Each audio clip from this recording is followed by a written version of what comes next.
Owner TV here. Welcome back to the channel. Welcome back to another episode, another video.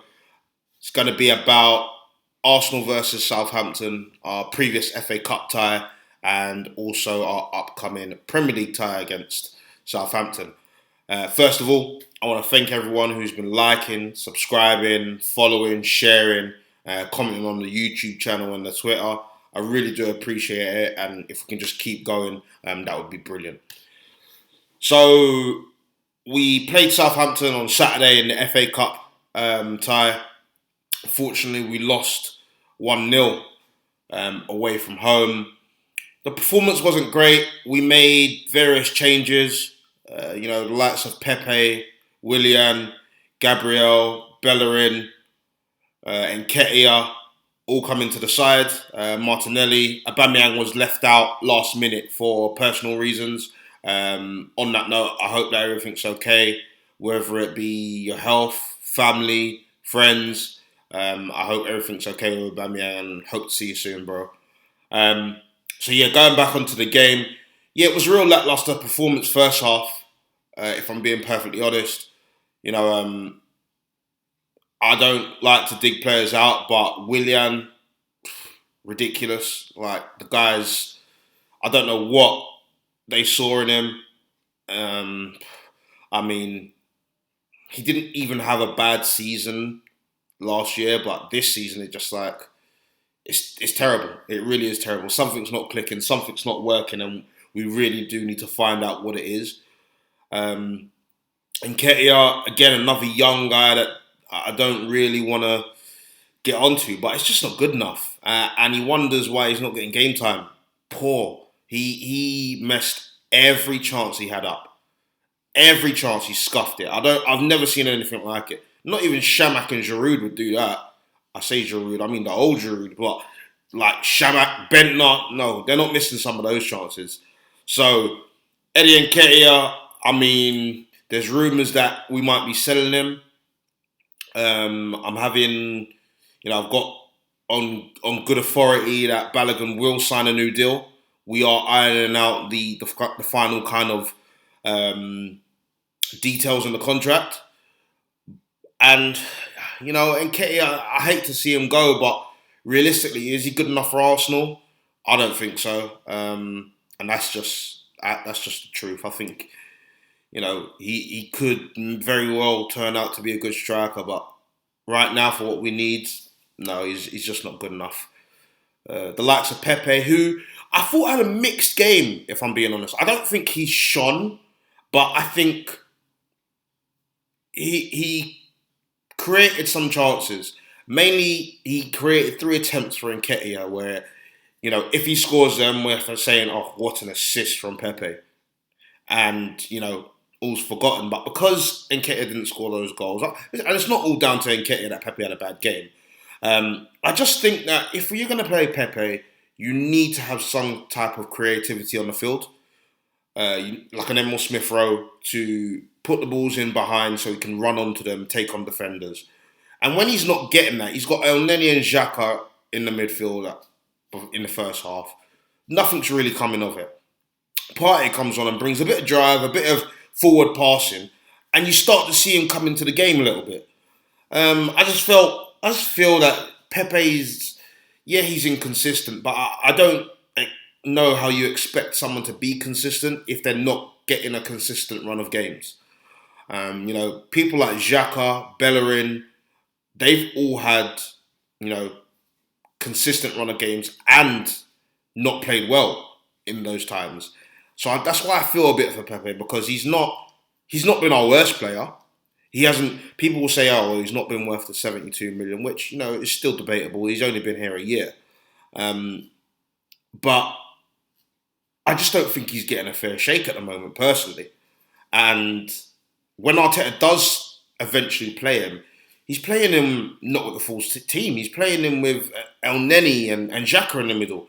There's no creativity in that. So hopefully the introduction of Odegaard, once that deal has been completed, which I'm being told will be completed today or tomorrow, he can work with him in games when Emil Smith is resting, or Maybe playing Danny Ceballos in that position will help Pepe to flourish, hopefully. Yeah, regarding the FA Cup tie, I'll be honest. I've had a few discussions with people on Twitter. On that note, actually, shout out to For the Arsenal. If you don't know him, check him out. Really good guy. Watch his Premier Breakfast Club stream today. Really good content. So go and follow him. I'll leave that in the description below. But I was having a conversation with himself and a few other people on Twitter and amongst a few friends as well and fans. And, from my opinion personally, I think that Arteta got it wrong. He got it wrong. Now, a lot of people will say, but squad rotation, we need to rest players with a lot of games. I get that. If that's the case, then the team that we started with, we should really finish with. We shouldn't have brought on the likes of Partey, the likes of Saka. I'm not too sure what Lacazette. We shouldn't have brought them on if they need a rest. Because let's say we had scored and got it to 1-1 and it went extra time. That's another 30 minutes of football. So these guys aren't getting a rest. It defies, if anything, they're playing longer. It defies the whole point of the rest. So play your stronger side, handle the game, win the game the best way, and then rest the players. On top of that, listen, these guys are professional athletes. Yeah?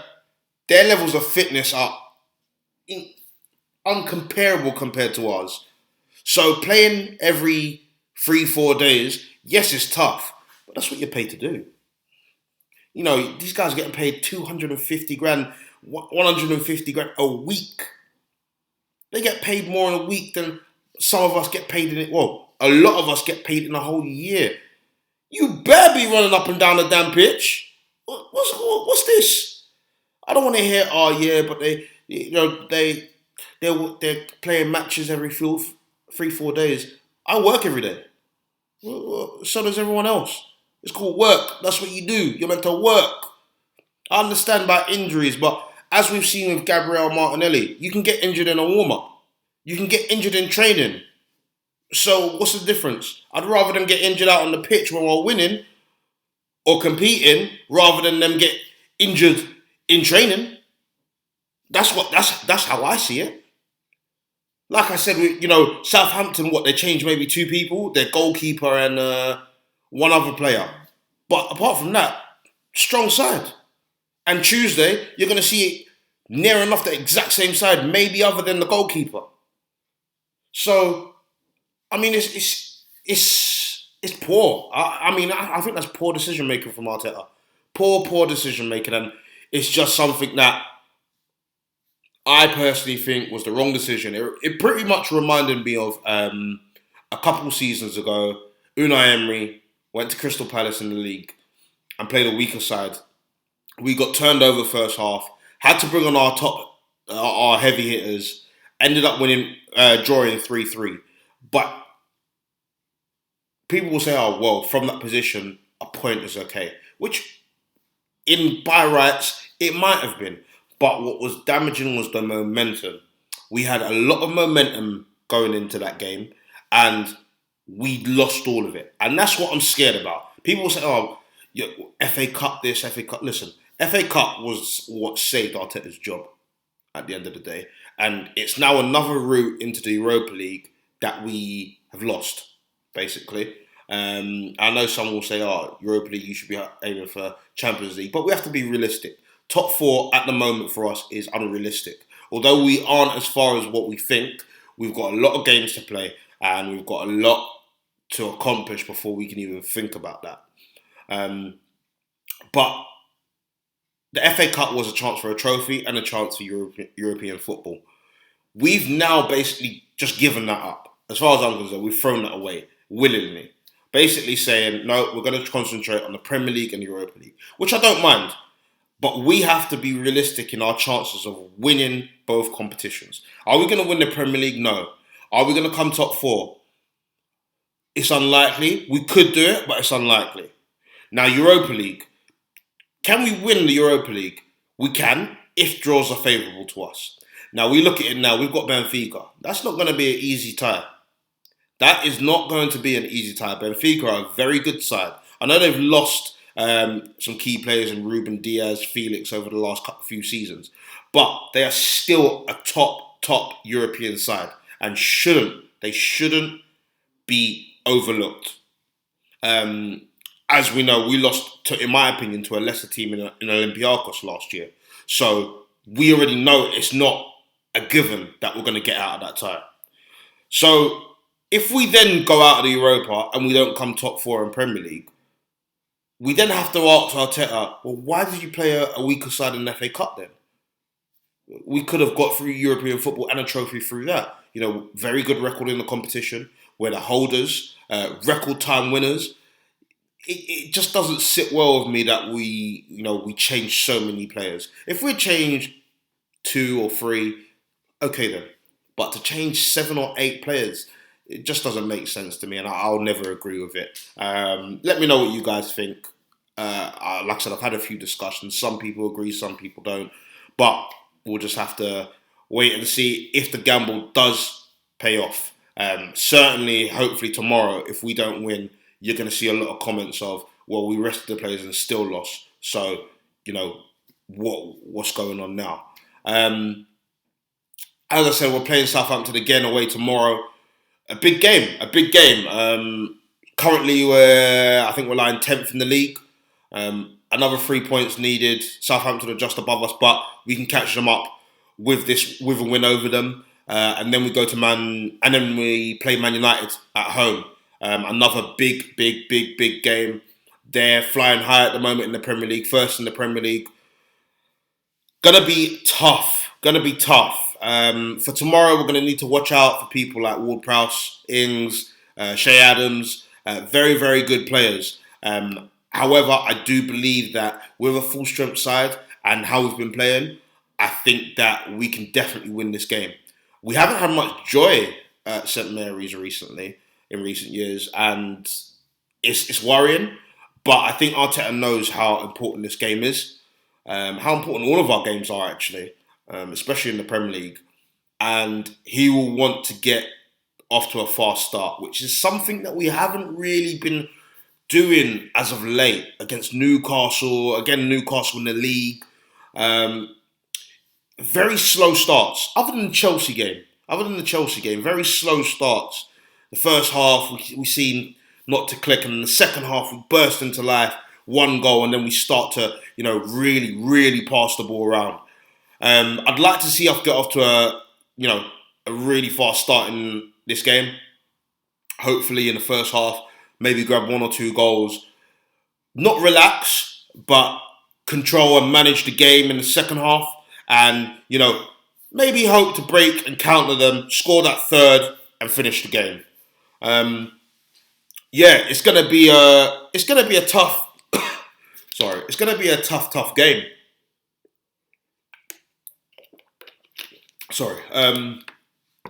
And we're more than capable of winning it.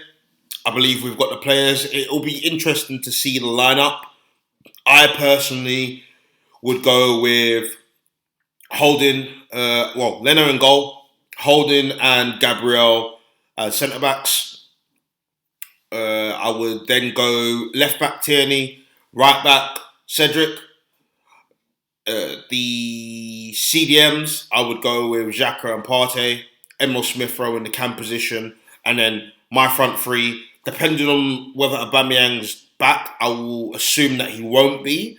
So this all depends on whether he is or not. But if he's not, I'll go with Gabriel, Martinelli, on the left, Saka on the right, and then Lacazette up top. Or if Aubameyang's in, then I'll put Aubameyang on the left, Saka on the right, Lacazette up top.